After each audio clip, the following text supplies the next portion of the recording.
Let's turn our attention to what's going on in the Middle East, as we often do on this show. And we're told there is a ceasefire deal on the table. It's proposed by Israel, although it seems to have come from Joe Biden and the Americans rather than from Benjamin Netanyahu. But we're told now that Israel has accepted the deal and that Hamas has as well. Or have they? Let's talk about this with Eylon Levy. He's former Israeli government spokesman and he's host of Israel, State of a Nation podcast. Good morning to you, Eylon. Hello, Julia. Thank you so much for joining us. I mean, there's a lot of confusion still surrounding this status of the ceasefire deal. First of all, who actually proposed it? Because it really didn't strike me that it was an Israeli offering that was put on the table. But also, we're told Hamas has accepted the deal, but then Hamas has actually pretty much changed pretty much every single word in the deal. So they've rejected the deal that was actually put to them. Where are we at?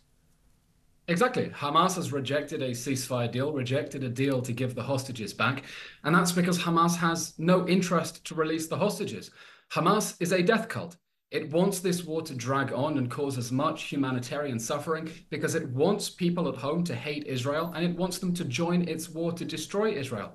Hamas knows that every month that goes by and this war drags on, more people will get killed and more UN officials will outrageously accuse Israel of genocide. It knows the longer this war goes on, the more it shoots out of schools and hospitals and Israel fights back, Israel will get condemned. The more it sees its alliances under strain.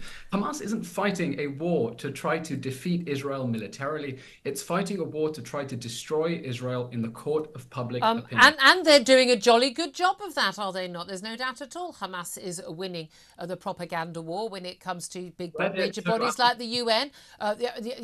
When we talk about, even the American government, the pressure they are feeling. I mean, virtually apparently every single student in the world are seeming to think that Israel and Hamas equally are at fault, which is quite an extraordinary state of affairs to be in.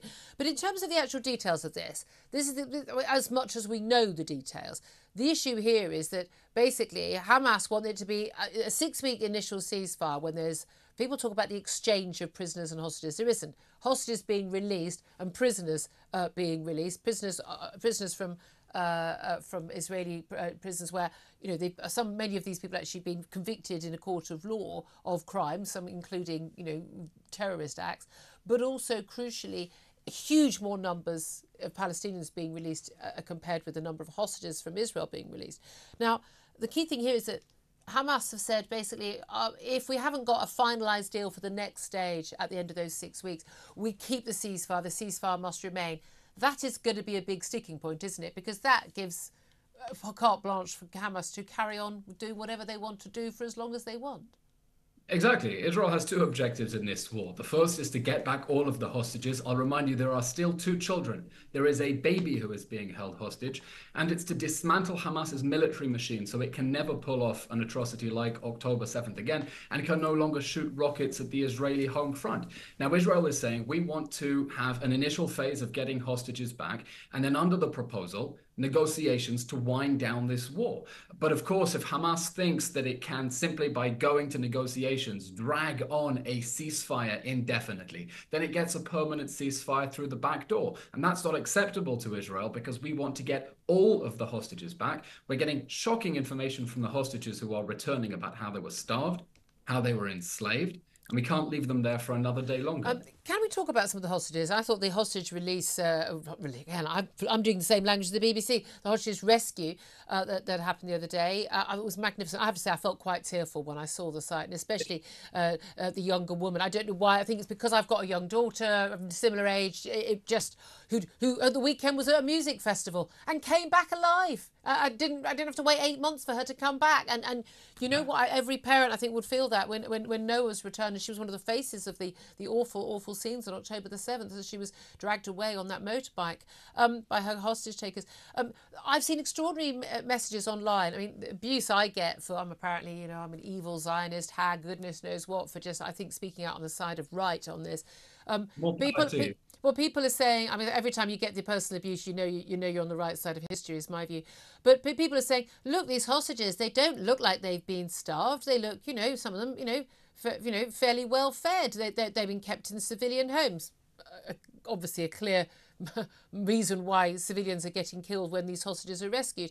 But they're not being badly treated. What is your response to that?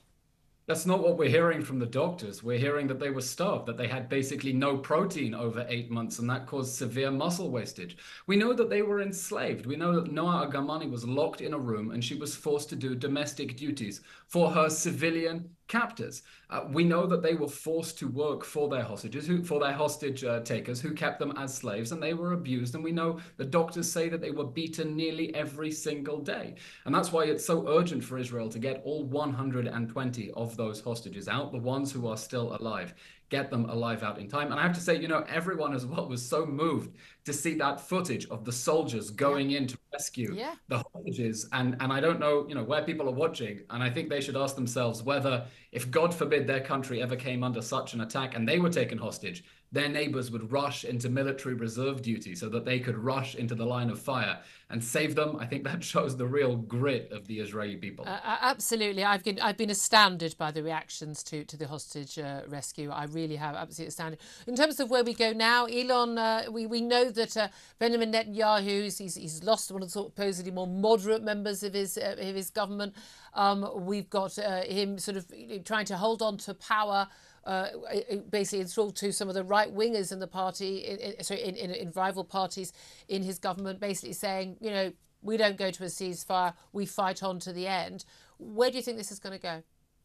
Israel faces a horrible set of dilemmas now, whether to fight Hamas to the end or fight to rescue the hostages and say, we'll fight Hamas another day.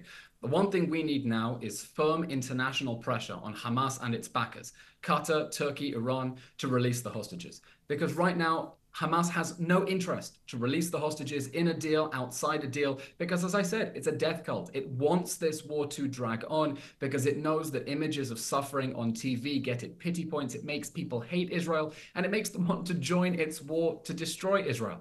So we need the world to put pressure on Hamas to release the hostages unconditionally, immediately, more pressure on that so that hopefully we can get all those hostages home. Indeed, Eylon Levy, former Israeli government spokesman, also, as I say, the host of the Israel State of a Nation podcast. Thanks for joining us.